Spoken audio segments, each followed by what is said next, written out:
हम बात करने वाले हैं प्रभात संगीत की। और हमारे सूत्र बताते हैं कि ये सिर्फ गाने नहीं हैं, बल्कि ये चेतना का एक दिव्य प्रवाह है। बिल्कुल। और इन गीतों के पीछे जो नाम है वो है श्री प्रभात रंजन सरकार, जिन्हें श्री श्री आनंद मूर्ति जी के नाम से भी जाना जाता है। हाँ। उनके अनुयायी उन्हें बहुत प्यार से बाबा कहते हैं। और यहाँ एक ऐसी बात है जिसने मुझे सच में चौंका दिया। क्या? 14 सितंबर 1982 से 20 अक्टूबर 1990 के बीच, सिर्फ 8 साल और कुछ हफ्तों के अंदर उन्होंने 5018 गीत लिखे। 5018, ये आंकड़ा ही अपने आप में अविश्वसनीय है। बिल्कुल। ऐसा तो शायद ही कभी हुआ होगा कि किसी एक इंसान ने इतनी कम अवधि में इतनी बड़ी संख्या में गीतों की रचना की हो। और यही बात इसे मानवता के इतिहास में अभूतपूर्व बनाती है, और इसीलिए इन्हें प्रभात संगीत यानी नई सुबह के गीत कहा जाता है। अच्छा। ये सिर्फ एक नाम नहीं है, इसके पीछे एक बहुत गहरा अर्थ है।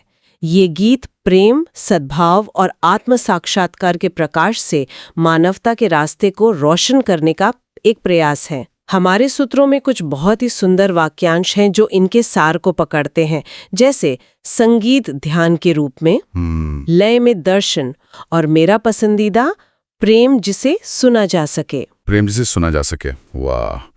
ये सुनने में ही कितना कुछ कह जाता है। इसका मतलब साफ है कि ये गीत ये सिर्फ कानों के लिए नहीं है। नहीं, बिल्कुल नहीं। इन्हें महसूस करना होता है, अनुभव करना होता है। लेकिन 5000 से ज्यादा गीतों का एक पूरा महासागर है। इसे समझना कहाँ से शुरू करें? आपका सवाल बिल्कुल सही है। इस महासागर को समझने की शुरुआत एक बूंद से करनी होगी। इसीलिए आज हम सिर्फ एक गीत, संख्या 765 में गहराई तक उतरेंगे, ताकि हम इस पूरी रचना की आत्मा की एक झलक पा सकें। बहुत बढ़िया। तो चलिए इस एक गीत के जरिए प्रभात संगीत के ब्रह्मांड में उतरते हैं और देखते हैं कि ये हमें कहाँ ले जाता है। गीत संख्या 765 का पहला अंतरा। आमी तोमार होए गेछी तुमी आमार कबे होबे तब स्पंदने नाची गो हिया माझे तुमी ना आसीबे। बंगाली में कुछ इस तरह है। आमी तुमार होए गेछी तुमी आमार कबे हवे, तुमार स्पंदने नाची गो हिया माझे तुमी ना आसीबे। और इसका हिंदी में भावार्थ है, मैं तुम्हारा हो गया हूं, तुम मेरे कब होगे। मैं तुम्हारी धड़कन पर नाच रहा हूं, मेरे हृदय में क्या तुम नहीं आओगे। जी। यहां मुझे एक विरोधाभास सा लगता है। अच्छा। पहली लाइन कहती है मैं तुम्हारा हो गया हूं, जो एक तरह से अंतिम सत्य की घोषणा है। ये एक तरफा समर्पण है, लेकिन तुरंत बाद सवाल आता है, तुम मेरे कब होगे। अगर भक्त पूरी तरह से भगवान का हो ही चुका है, तो फिर ये अधूरापन क्यों, ये सवाल क्यों? ये एक बहुत ही शानदार सवाल है और ये भक्ति के मर्म को छूता है। ये कोई लेन देन का रिश्ता नहीं है जहां भक्त कहता है देखो मैंने समर्पण कर दिया, अब तुम्हारी बारी। अच्छा। पहली पंक्ति आमी तुमार होएगे छी एक तथ्य की स्वीकृति है। भक्त अपनी तरफ से कह रहा है कि मेरे अस्तित्व का और कोई मालिक नहीं है, मैं तुम्हारा हूं। ठीक है। लेकिन दूसरी पंक्ति तुमी अमार कबे हबे, ये एक अधिकार की मांग नहीं है, बल्कि एक गहरी मासूम तड़प है। ये उस प्रेम की लालसा है जहां भक्त चाहता है कि परमात्मा भी उसे अपना माने, उसके हृदय में आकर विराजे। अच्छा, तो ये एक तरफा घोषणा के बाद एक निमंत्रण है। बिल्कुल। और ये जो पंक्ति है तब स्पंदने नाचीगो, मैं तुम्हारी धड़कन पर नाच रहा हूं। हाँ। यहाँ स्पंदन या धड़कन का क्या मतलब है? क्या ये सिर्फ एक काव्यात्मक कल्पना है? ये कल्पना से कहीं ज्यादा गहरा है। दर्शन में स्पंदन उस ब्रह्मांडीय कंपन को कहते हैं जिससे सारी सृष्टि बनी है। ओके। तो जब भक्त कहता है कि मैं तुम्हारी धड़कन पर नाच रहा हूं, तो वो ये कह रहा है कि मेरा अपना कोई अलग अस्तित्व, अपनी कोई अलग इच्छा रही ही नहीं है। मैं अब उसी ब्रह्मांडीय लय के साथ तालमेल बिठाकर चल रहा हूं। ये तुम्हारी इच्छा है।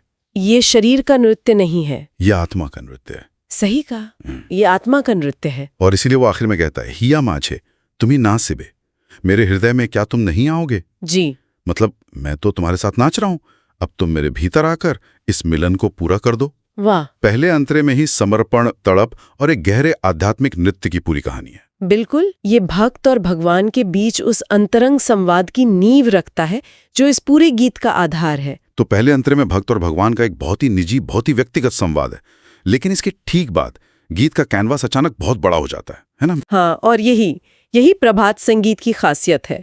वो आपको बहुत ही सहजता से, व्यक्तिगत से ब्रह्मांडीय स्तर पर ले जाते हैं। दूसरा अंतरा है, नभो नीले तारा ज्वले से आकाशे থাকে মিশে তারারো মাঝে আকাশও আছে তারারো মাঝে আকাশও আছে এক কথা হয় কে বুঝিবে এক কথা হয় কে বুঝিবে।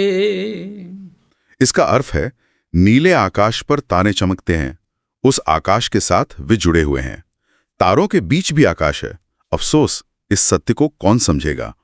ये एक बेहद गहरे दार्शनिक विचार को प्रकृति के एक बहुत ही सरल छवि के जरिए पेश करता है। एक मिनट, मुझे यहां रोकिए। तारों के बीच भी आकाश है, ये सुनने में तो सरल लगता है, लेकिन इसका असल मतलब क्या है? हम हमेशा आकाश में तारे देखते हैं, एक काली या नीली चादर पर चमकते हुए बिंदु, तो हम ये मानते हैं कि तारे आकाश में हैं। सही। लेकिन ये पंक्ति कह रही है कि आकाश तारों के बीच भी है। क्या ये सिर्फ एक कविता की खूबसूरती है या इसका कोई गहरा व्यवहारिक अर्थ भी है? इसका बहुत गहरा और व्यावहारिक अर्थ है। यहाँ तारे सीमित सत्ताओं का प्रतीक हैं, जैसे हम और आप, दुनिया की सारी चीजें, सारे विचार। ठीक है। और आकाश उस अनंत सर्वव्यापी चेतना का प्रतीक है जिसे हम परमात्मा या ब्रह्म कहते हैं। आम तौर पर हमारा सोचना ये होता है कि हम सब उस एक अनंत चेतना के भीतर मौजूद हैं, जैसे तारे आकाश के भीतर है। सही। हम सब उस एक बड़े ब्रह्मांड का हिस्सा हैं। लेकिन गीत एक कदम और आगे जाता है। तारारो माझे आकाशो आछे, तारों के बीच भी आकाश है।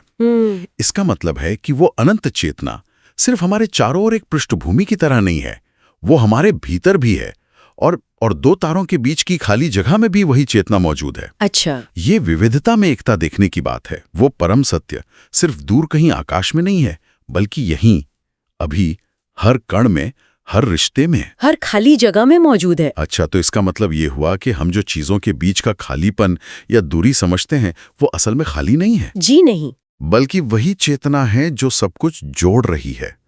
ये तो दुनिया देखने का नजरिया ही बदल देता है। बिल्कुल, और इसीलिए अंतिम पंक्ति इतनी मार्मिक है। अकथा हाय के बुझीबे, अफसोस इस सत्य को कौन समझेगा। ये एक तरह का विलाप है कि हम अपनी रोजमर्रा की जिंदगी में इस गहरी सच्चाई को कैसे अनदेखा कर देते हैं।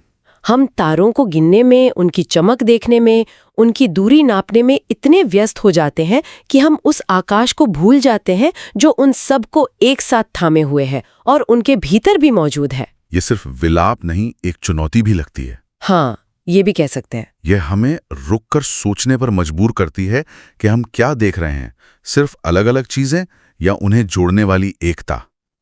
कमाल है। पहले अंतरे के निजी समर्पण से हम दूसरे में एक ब्रह्मांडीय सत्य तक पहुंच गए। अब देखते हैं कि तीसरा और अंतिम अंतरा हमें कहां वापस ले जाता है। चलिए देखते हैं। ये यात्रा वापस भक्त के हृदय में लौटती है। अंतिम अंतरा है, सजल घन आयत आँखि माया मोदीर ममता माखी सजल घन आयतयाखी माया मोदीर ममतमाखी মনের কথা আঁখিতে রাখি মনের কথা আঁখিতে রাখি অসীমের সুর কবে সাধিবে অসীমের সুর কবে সাধিবে। सजल घन आयत आँखी माया मधिर ममता माखी मनेर कथा आंखें ते राखी असीमेर शुर कबे साधिबे। और इसका अर्थ है मेरी आंखें चौड़ी हैं लेकिन आंसुओं से भरी हैं, माया और लगाव से सनी हुई हैं। अपने मन की गहरी भावनाओं को आंखों में रखते हुए तुम अनंत की धुन कब बजाओगे। ये अंतरा वापस भक्त की आंतरिक स्थिति पे लौटता है, लेकिन अब दूसरे अंतरे से मिली उस ब्रह्मांडीय समझ के साथ। यहाँ की इमेजरी बहुत शक्तिशाली है। सजल घन आयत आँखी, आंखें चौड़ी हैं यानी वो देखना चाहती हैं, उस आकाश को, सत्य को समझना चाहती हैं, लेकिन साथ ही वे सजल हैं, आंसुओं से भरी हैं। ये कैसा विरोधाभास है। ये भक्त की दुविधा का बहुत ही यथार्थवादी चित्रण है। अच्छा, आंखें चौड़ी हैं क्योंकि उनमें ज्ञान की प्यास है, उस परम सत्य को देखने की लालसा है, लेकिन उनमें आंसू हैं क्योंकि वो अपनी सीमाओं को, अपने और परमात्मा के बीच की दूरी को महसूस कर पा रहा है। और इस दूरी का कारण अगली पंक्ति में बताया गया है, माया मधिर ममता माखी। माया और ममता, हाँ, उसके दृष्टि माया यानी भ्रम और ममता यानी दुनियावी लगाव से धुंधली है। ये वो बादल हैं जो उस अनंत आकाश को ढक लेते हैं। और ये पंक्ति मनेर कथा आंखिते राखी, अपने मन की गहरी भावनाओं को आंखों में रखते हुए, इसका क्या मतलब हो सकता है। भक्त अपनी बात कह क्यों नहीं रहा, ये चुप्पी क्यों। क्योंकि अब शब्द खत्म हो गए हैं। जब भावनाएं बहुत तीव्र हो जाती हैं, जब तड़प अपनी पराकाष्ठा पर होती है, तो भाषा साथ छोड़ देती है। अब प्रार्थना बोलकर नहीं हो रही है, वो एक मूक गहन निवेदन है जो सिर्फ आंखों से झलक रहा है। सारी इच्छा, सारा दर्द, सारी लालसा अब उसकी दृष्टि में समा गई है। वो बस देख रहा है, इंतजार कर रहा है। और फिर अंतिम प्रश्न आता है जो शायद इस पूरे गीत का सार है, असीमेर सुर कभी शादी बे। हाँ, तुम अनंत की धुन कब बजाओगे। ये परम विनती है। ये एक तरह से भक्त का ये स्वीकार करना है कि वो अपनी कोशिशों से माया और ममता के इन पर्दों को नहीं हटा सकता। अच्छा, उसे दिव्य कृपा की दिव्य हस्तक्षेप की जरूरत है। वो परमात्मा से कह रहा है कि अब आप ही वो संगीत छेड़िए, वो अनंत की धुन बजाइए, जिसके बजते ही मेरा ये छोटा सीमित मैं उस अनंत चेतना में विलीन हो जाए। बिल्कुल, ये वो धुन है जो बजते ही सारे आंसू सूख जाएंगे, सारा अलगाव समाप्त हो जाएगा और केवल मिलन का नृत्य बचेगा। तो अगर हम इस पूरी यात्रा को एक साथ देखें, ये एक गीत नहीं बल्कि एक पूरा चक्र है। ये एक भक्त की निजी पुकार से शुरू होता है, फिर ये हमें एक विशाल ब्रह्मांडीय सत्य की ओर ले जाता है, ये समझाने के लिए कि हम और परमात्मा अलग नहीं हैं जी। और अंत में ये वापस मानवीय संघर्ष पर लौटता है और उस संघर्ष से मुक्ति के लिए गहरी प्रार्थना में समाप्त होता है। बिल्कुल सही। इस एक गीत में ही भावना यानी भक्ति, ज्ञान यानी दर्शन और कर्म यानी नृत्य, इन सब का एक अद्भुत संगम है। सही। और यही प्रभात संगीत की शक्ति है। ये सिर्फ सुनने के लिए संगीत नहीं है, ये एक आध्यात्मिक यात्रा का पूरा नक्शा है। जैसा कि हमारे सूत्र कहते हैं, ये गीत सच में मानवता को प्रेम, सद्भाव और आंतरिक जागृति की ओर मार्गदर्शन करने वाला एक कालातीत खजाना है। और ये तो सिर्फ एक गीत है, 5018 में से एक।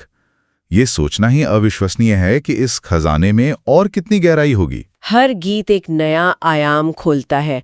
कुछ में प्रकृति का सौंदर्य है, कुछ में सामाजिक न्याय की पुकार है, कुछ में इतिहास और भविष्य की बातें हैं।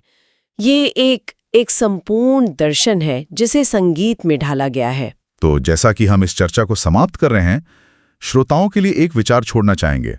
जरूर। गीत का दूसरा अंतरा पूछता है, तारों के बीच आकाश के सत्य को कौन समझेगा। जी। शायद हम सब अपने जीवन में इस पर थोड़ा विचार कर सकते हैं। हमारी जिंदगी में वे तारे क्या हैं? हमारी नौकरी, हमारे रिश्ते, हमारी चिंताएं, हमारी सफलताएं, ये सब जरूरी हैं, ये सब चमकते हुए तारे हैं। लेकिन क्या हम इन तारों पर इतना ज्यादा ध्यान केंद्रित कर रहे हैं कि हम उस आकाश को देखना ही भूल गए हैं? बहुत अच्छा सवाल है। उस गहरे सर्वव्यापी जुड़ाव को जो इन सभी तारों को एक साथ थामे हुए है, जो हमारे भीतर भी है और हमारे चारों ओर भी, वो कौन सी चीज है जो हमें उस बड़ी तस्वीर को देखने से रोक रही है? यह एक बहुत ही शक्तिशाली प्रश्न है। उन तारों को देखना, उनकी देखभाल करना जरूरी है, लेकिन यह याद रखना भी उतना ही जरूरी है कि वे सब उस एक ही विशाल आकाश का हिस्सा है जो हम सबको एक दूसरे से जोड़ता है। शायद उस आकाश को महसूस करना ही असली सुकून है। इस गहरी और रोशन करने वाली बातचीत के लिए आपका बहुत बहुत धन्यवाद। धन्यवाद। आमी तोमार হয়ে গেছি,